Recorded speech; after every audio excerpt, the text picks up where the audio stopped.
All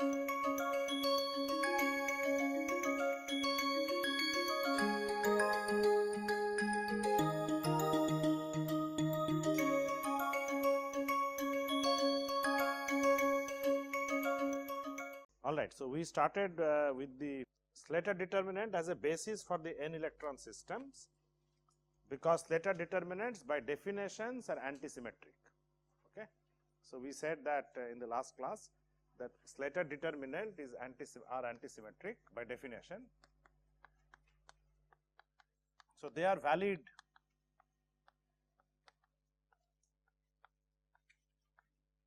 So they are valid wave function for the n electron problem. The question is whether they are exact or not. They may not be exact wave function, but they are valid representation of at least an approximate wave function. And we discussed, of course, the case A where the Hamiltonian was non-interacting, right, which means it is sum of just some one particle operator. In that case, A Slater determinant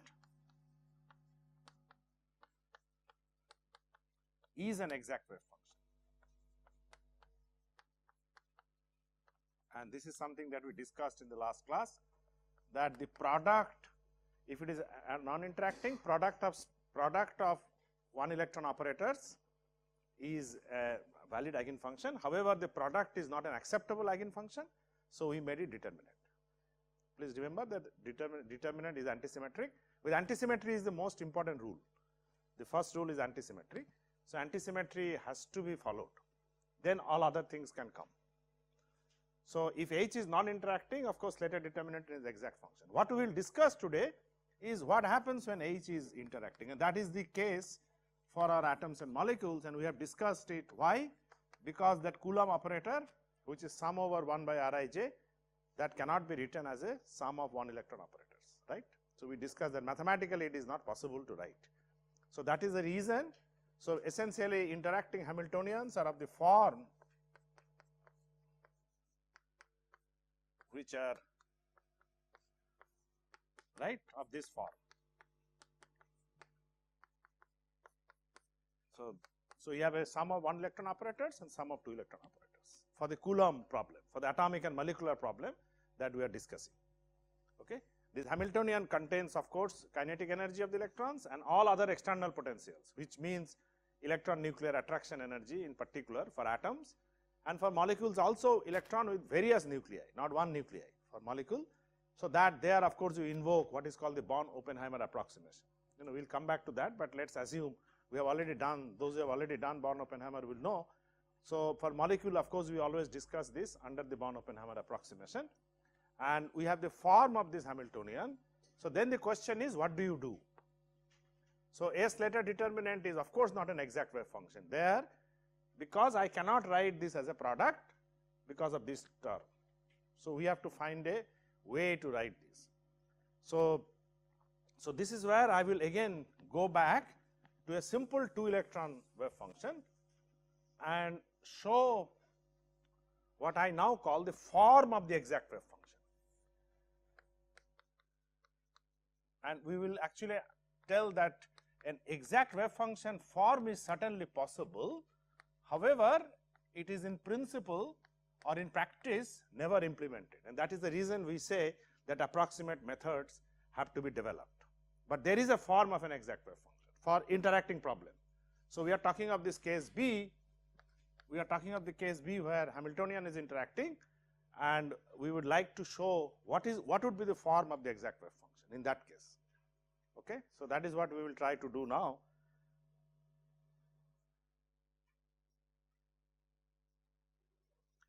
So let us take a 2 electron problem. It is always good to have a 2 electron problem. So psi is 1, 2. The Hamiltonian is H of 1 plus H of 2 plus 1 by R12. A convenient example is a hydrogen molecule in Born-Oppenheimer approximation or helium atom. Okay. So depending on what is your H. So external potential is only going to be different. So this is my Hamiltonian and this is the wave function.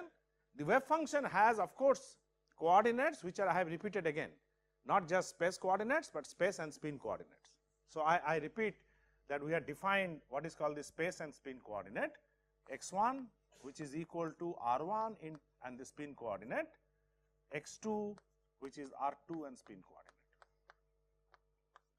So, omega 1 and omega 2 are spin coordinate, and our spin functions are alpha omega and beta omega. So, I think it makes it very clear, just like our space orbital functions are phi of r, okay. Our spin functions are only two, alpha and beta, but they also depend on coordinates. Those coordinates are what I am calling omega, okay, just to give a name. So, x is a composite coordinate of r and omega, and I repeat that this is 4-dimensional because r is 3-dimensional.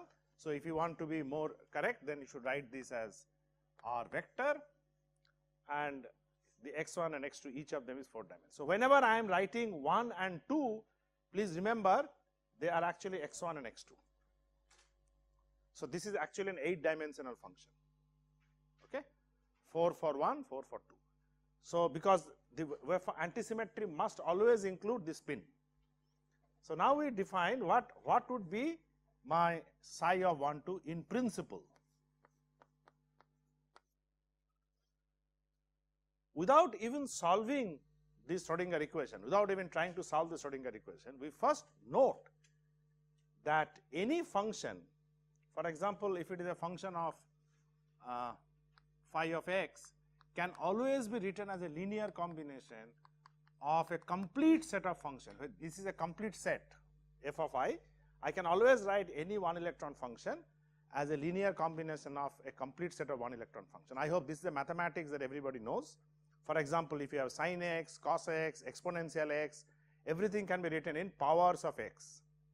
Powers of x, x to the power 0, x to the power 1, x to the power 2, etc.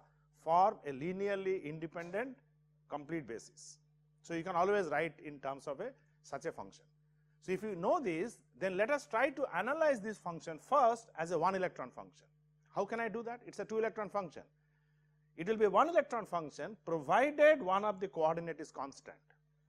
So, I am only looking at it mathematically. So, let us first look at x1 as a constant.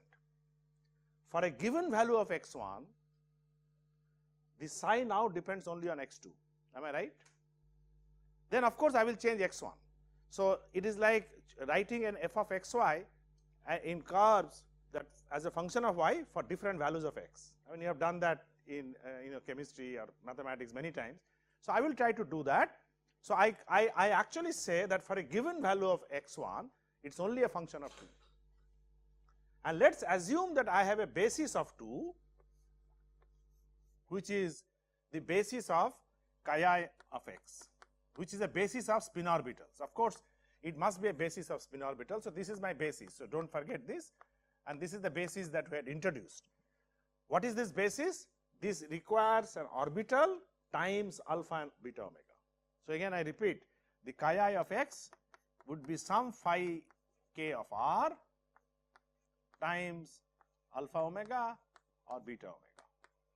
So, that is my chi of x, because x is 4-dimensional function. So, I have a space part which is like hydrogenic atom maybe, and an alpha and a beta part. So, I assume that I have a set of functions which is complete. So, I have a basis which is complete, which is the basis of chi I. Then if I want to write psi of 1, 2, how will I write? I will write exactly as a function of 2, keeping x1 constant. So, this now becomes chi I of x2, correct, multiplied by some coefficient Ci. Let us assume that this is now a 1 electron function depending only on the coordinate of the electron 2, which means x1 is constant. So, for a given value of x1, this is no longer a function of x1, x2, it is only a function of x2. So, I am writing that as a linear combination of Ci, chi I of x2, right? Is it clear? However, if I want to write the full function, I have to change x1. Every time x1 changes, the form remains the same, the coefficients will only change, right? For another value of x1, it is again the same form, but what will happen? The coefficients will change because it is a different function. Is it clear? Like sin x, cos x, everything I can write in terms of x to the power n, but the coefficients will be different. So, similarly for another value of x1, I will still have the same form, but the coefficients will be different. Hence, I can say that I can write this as a Ci, which is a function of x1 times chi I of x2, because now Ci's will change as a x1. So, Ci will have a functional form of x1. I hope you understand. So, basically I am writing, so let us say I have a two dimensional function x1 and x2. So, this is my x2, this is my psi of x1, x2. I write this as a function of x, as for a given value of x1. Then another value of x1, 1. Let us say this is x1, 0, x1, 1, and so on. So, functions keep on changing. Each of the function can be expanded in this form. So, in doing this, what is the difference? The difference will be only linear combination coefficient, right? When I expand two different functions in the same basis, only thing that will change is this. So, this is changing because x1 is changing. So, eventually I can say that this Ci is a function of x1, right? Since now Ci is a function of x1, what I am going to do is to expand the Ci of x1 again in the same basis. So, I am trying to write for a given Ci of x1, I am going to write an expansion in the same basis, let us say dji chi j of x1. Note that for each I am expanding, so I have to bring another dummy index, which cannot be I, which has to be some other dummy index j. So, this is the specific I and the dummy index is j. So, dji, actually it is dj chi j, but dj depends on I, so I am keeping track of which I. So, I am writing dj of dji. So, this becomes a two dimensional matrix, okay, and that is now a number. This is now a number. So, if I put this here, then this will become sum over j, sum over I, dji chi j of x1 into chi I of x2. Chi I of x2 is as it is there. The dji is now another constant. Okay. This constant depends on, of course, j is the expansion of Ci. So, it is like writing C of x1. How would you write? dj x j chi j, right? So, instead of dj, since it is for different I am keeping track of which I. So, for every I dj will be different. Ci is a number, but it is a function of x1. I told you, number means what? For a given value of x1, it is a number. What is a number and a function? F of x for a given value of x is a number, correct? So, I told you that I am expanding this for a first for a given value of x1. So, then it was a number, but if I keep changing x1, this number keeps on changing. So, that is a function. So, that again I can expand like this by the same basis, but now my chi j will depend on x1 because I am expanding Ci of x1. So, eventually my psi x1 x2 will be a double summation of j and I, dji and a product of chi j and chi I. Is it clear? This is a very important part to understand because you can easily generalize this for n electron now, for n function. So, if you understand this, then I can write x1, x2, etc. xn. How many now summation will be there? I had two summations here, n. Is it clear to everybody? Because first what I will do, I will expand in terms of xn, keeping x1 to xn minus 1 free fixed. Then I will expand that in terms of xn minus 1, keeping up to xn minus 2 free, and keep doing it recursively.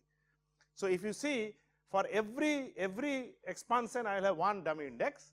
So, I have a dummy index which will be like I, j, k, l, etc., n times, and I will have a coefficient d, l, k, etc., j, I, whatever, and then you can write this as chi l x xn, chi k xn minus 1, and so on up to chi I of x1. Depends on how you write it, does not matter. Okay. So, I can keep expanding this, as you can see the way I have written it here. If you want to keep the same I, then this should be I, j. So, I can change this around. So, this should be I, this should be j, and so on. This should be whatever is the last one, chi l of x1. It does not matter. Those are all dummy indices, so it's immaterial. The point that I am trying to say, that for the n function, it should have product of these basis functions n times. There should be n number here, and these coefficients will have these are all numbers, but this is now not a number which depends on all these n indices, just like here DGI. So if you call this two-dimensional matrix, this will be a much larger dimension matrix. Okay, so it will have all different numbers.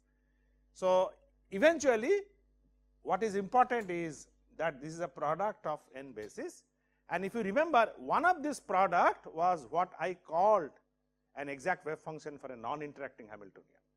In fact, for a non-interacting Hamiltonian, any one product would be exact function, because the wave function is a product of the spin orbitals which are eigenfunction of the H. I can take this as a basis, for example. So it could be made as a exact wave function, but for interacting Hamiltonian, I have to take all combinations of the exact of this product. So that is the main difference, not one product. Here one product was an exact wave function. Here I have to take a combination of products. I hope you understand, linear combination of products. So I have a basis function chi I. So from this chi I continue to multiply. Remember, number of basis function is much more than capital N. Okay, so I can keep on multiplying. It is not that I have only one product. If of course you have n functions and n electron problem, you will ask me what can I do? Chi 1, chi 2, chi 3, etc. chi n. Note also that this wave function must be antisymmetric. So what do I do? Every product I make a determinant, just like here. Okay, if every product is a determinant, from our discussion, please note that no two spin orbitals can be identical. So if I have n bases and n electrons, how many product I can write? Only one. Is it clear? Because each of them has to be different, and I have to write n product, and I have only n basis functions. Let us say I have only chi 1, chi 2, chi 3 to chi n. I can only write a product which is chi 1 times chi 2 times chi 3 times chi n. And then any interchange does not make a new one, because it is a determinant, it will only change sign. However, if I have a large number of bases, which is capital M, which is much greater than n, then how many products can I write? So let us say I write as a chi 1 into chi 2, one function, 2 electron problem. So chi 1 1, chi 2 2. Forget about sum, plus or minus, chi 2 2, chi 2 1, chi 3 2, and so on. You can write, but each of them is not a symmetry. How can you antisymmetrize? You can't antisymmetrize between them, because each product contains different spin orbitals. One case it has chi 1, chi 2, one case is chi 2, chi 3.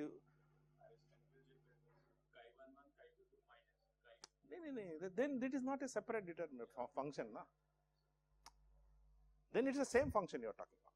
See, initially I have n product out of m. So this product can be any one of them. Each of them can go up to 1 to m, right? So it is m into m into m into m. So m to the power n. How many terms will be there? If each of them goes 1 to m, 1, 2 to m, 3 to m, it will be m to the power n.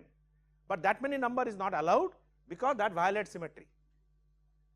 So to make it antisymmetric, we have to make determinant. So now I am asking you, how many determinants you can make if you have a basis of m for an n electron problem? MCN, is it clear to everybody? Because all you have to take is a different sets of n from a basis of m. So you pick up any n out of m which are different. So none of them can be same, right? Because it is a determinant. Without determinant, I will not proceed, because I am repeating, antisymmetry is the governing principle. So my basis must be an antisymmetric basis. So my basis is no longer just the product, but a determinant. So I will have to write the wave function in terms of all possible determinants that I can generate, n electron determinants that I can generate out of an m basis, which is MCN. So I will write them down. This is just the combination coefficient for each determinant, and I am just keeping track, LK, it does not matter. So eventually let me write down, if H is interacting and I have a basis of m spin orbitals, and let us assume that it is a complete basis.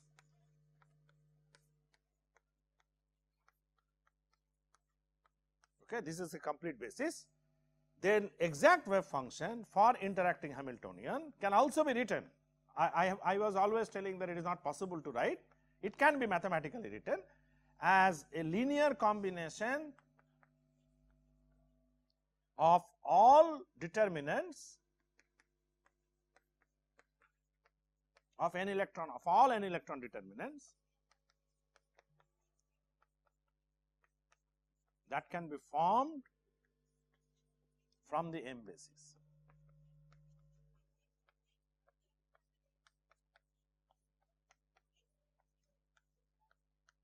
So, this is the statement that we are making, that I am given a basis of m spin orbitals. An exact wave function can be written as a linear combination, just as I am writing, as a linear combination of a determinant. Of course, the combinations will not be all I, all j, all k, all l, because I know that I cannot be equal to j. So, you have to order them, and there is a way to write how to order them. I will write for a, let us say, a specific 2 electron, 3 electron and so on, how to write these running coefficients, running indices, but that is very easy. In physics, it means you have to find out all possible n electron determinants that you can form out of the m basis, and that number, this number is MCN. The number of n electron determinants that you can form out of m basis is MCN, and finally your wave function is just a linear combination of this MCN number of determinants. So, I will give examples to further elaborate this. So, this is an exact form. However, before I go ahead with the example, let me tell you that this is not really in principle or in practice it can be implemented, simply because you will never get a complete basis. First of all, a complete basis is usually an infinite dimensional basis. So, the problem will simply become infinite by infinite problem. The number of determinants that you will require is infinite in number, and it will never reach the exact wave function. So, that is the real problem of writing this, but mathematically a form exists, which however is really useless, but I think it is a good starting point to understand, because now we can make approximations from here to cut down, how to choose a basis, and lots of questions will come up. If we choose a good basis, maybe you will at least get closer to the exact very quickly. Okay.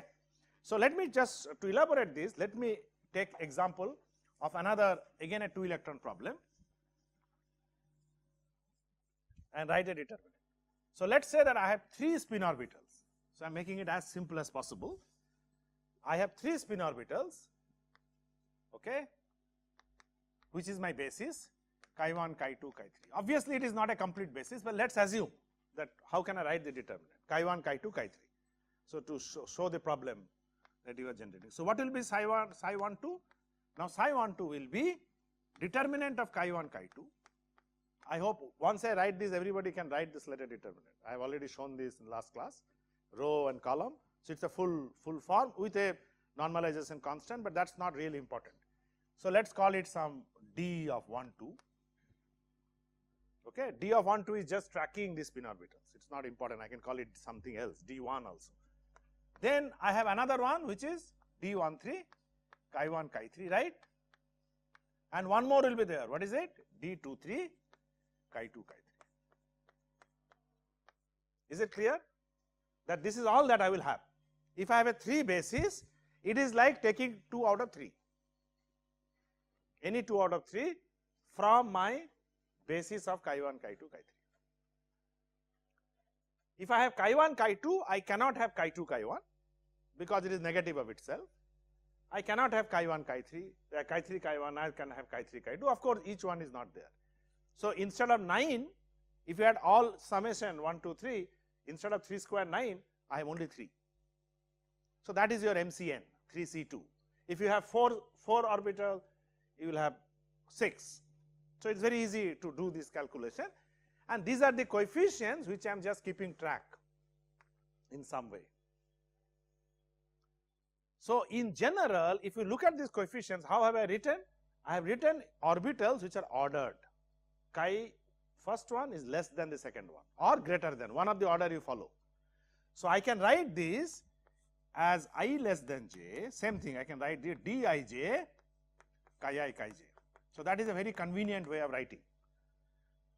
So, this is now exact, the same thing, you understand? The same thing I have now written at dij as chi I chi j, but dij, this ij can be changed to some other index also. I can give an index. For example, I can call this 1, 2, 3, it does not matter.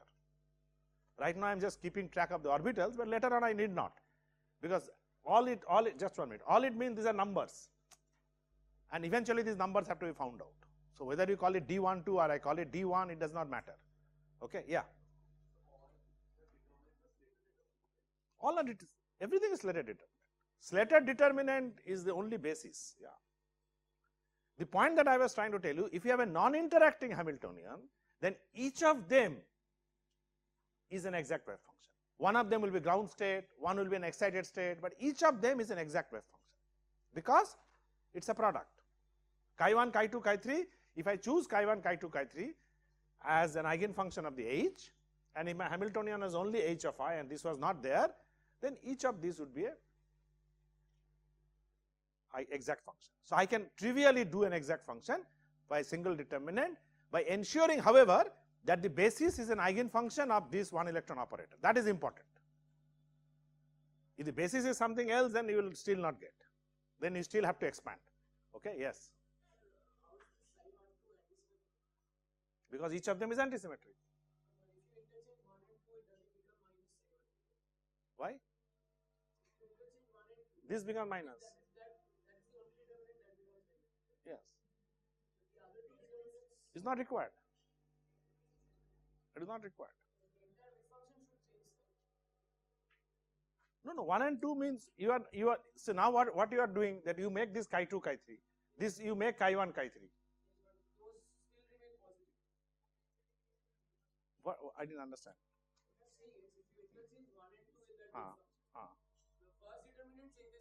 Correct. Yeah.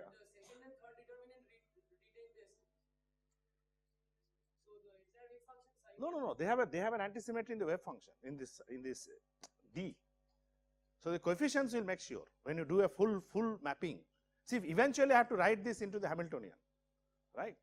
So, the coefficients will make sure that there is an antisymmetry built into the coefficients when I interchange them. So, that will make it antisymmetric finally. Okay. Right now we are only looking at a basis which is antisymmetric. The actual antisymmetry that you are talking of will come because of the coefficients. The coefficients, when you interchange 1, 3 and 2, 3, they will all change sign. So I'm still not understanding your problem. You are saying psi 2, 1. You are not talking of chi 1 to chi 2, right? The spin orbitals and coordinates are different. You are talking of changing of spin orbitals or coordinates. Which one you are talking of? Coordinates. If you coordinates, then everything will change. Chi 1, chi 3 is also, what is chi 1, chi 3? Let me write it down. It's a coordinate of 1 and 2. So, it is chi 1 of 1, chi 3 of 2. So, I'm not understanding what you are talking of. No, I was thinking of, you are talking of entire determinant. There is a symmetry of the determinant that will come out from the negative side. If you are talking of this is trivial. Because everything is 1 and 2 coordinate. I think you are again confused with spin orbital index and coordinate index. Because the entire wave function is a function of 2 electrons. It is just that I am also using 1, 2, 3 for here. Okay, I can use A, B, C. I mean, that would have been better. Yeah, probably to remove your confusion, I should use chi A, chi B, chi C.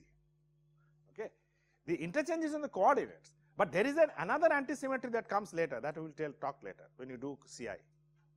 There is another antisymmetry. I thought you were asking already that. That is the how do you, if you interchange inherently two levels, spin orbital level, then there is a relation between a set of coefficient and another set of coefficient. So that is a much more complicated thing. No, this is a simplest example. For a 2 electron problem, if I take 2 spin orbitals, that is trivial because we will have only one determinant. So this is the simplest example that I can think. If you want complicated, I can do it. You can take n, m, it will be mc2.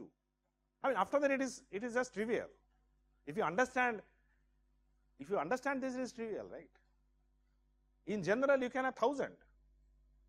You will have 1000 C2 for 2 electron. For 3 electron, 1000 C3. For n electron, 1000 Cn. I mean, this mathematics is trivial, right? You are only picking up that many out of this set. So if you do, for example, 3 electron problem, so let's do a 3 electron problem, then I have to, of course, increase the basis set, otherwise it becomes again trivial. So let's say I take a simpler example, chi1, chi2, chi3, chi4. Then I can again write psi 1, 2, 3. So now I will have how many determinant I will have? 4C3, which is nothing but 4, right? So what are those 4 determinants? So let's say D 1, 2, 3, chi1, chi2, chi3. Okay, plus this number is not important. D 2, 3, 4, chi2, chi3, chi4. How I index them is not important. D 1, 3, 4, chi1, chi3, chi4. Okay, plus one more would be there. 1, 4, 1, 2, 4.